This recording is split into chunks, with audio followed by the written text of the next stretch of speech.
Hi there YouTubers, Pat Prepper here. So tonight the girls and I, it's a Saturday night thing, we are all making chicken and wild rice soup. And the recipe that I'm making tonight, I've been making for, I don't want to say how long, but for a really, really long time. And I've canned it twice, and it turned out really good. You guys want to say hi to the YouTubers, do ya? Hi YouTubers. We got Genius in Exile and Paula, Ellen2045, and we will all be putting videos up on this, but we all have a little different variation of the recipes. Paula and I are pretty much doing the same recipe, but G has got a completely different recipe, which I'm kind of excited to try sometimes. So anyhow, here is a jar of the chicken wild rice soup that I canned 2/9/2012, and I did not add the cream of chicken or cream of mushroom soup to that. This one I canned 5/4/12, and I did add the cream of mushroom or cream of chicken soup to this one, so you can tell the difference. This one looks a lot creamier.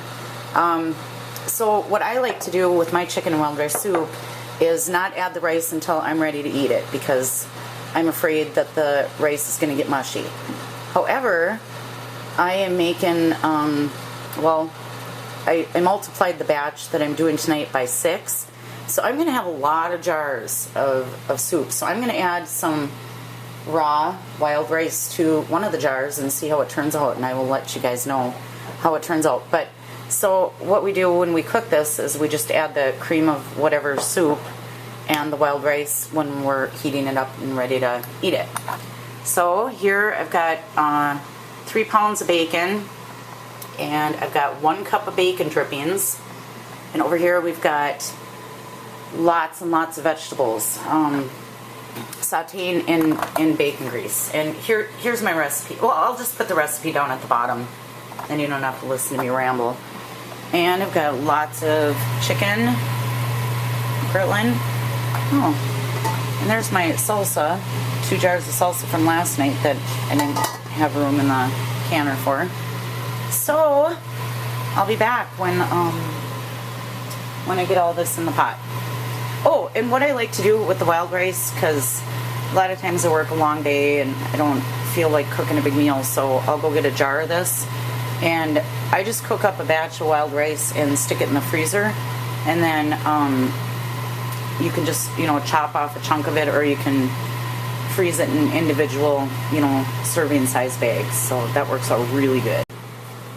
So I'm always looking for ways to save time, and what I'm going to do with the bacon is take my kitchen shears that goes in the dishwasher right after I'm done doing this, and this is how I'm going to cut up the bacon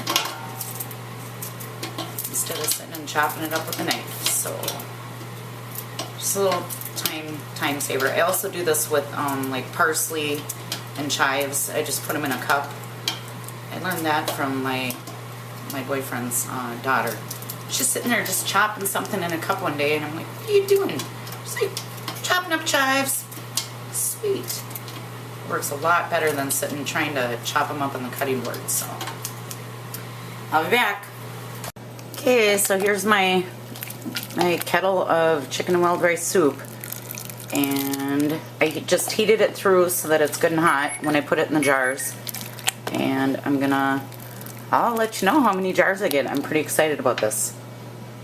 Alright, so I ended up with 17 pints of chicken and wild rice soup, and what I'm going to do, just to kind of test it out, is I'm going to add almost a tablespoon of wild rice to one of the jars, and I'll know which jar it is because it looks different than the rest of them. So I'll let you know how that turns out. If it turns out soggy, I won't be doing that. I'll be adding the wild rice at the end when I go to cook it and eat it.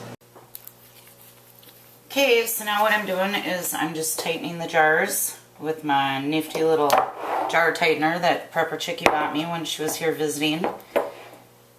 And it's the coolest thing, because I usually end up over tightening them, and all you do is just match up these two arrows, and once they match up, it's tight.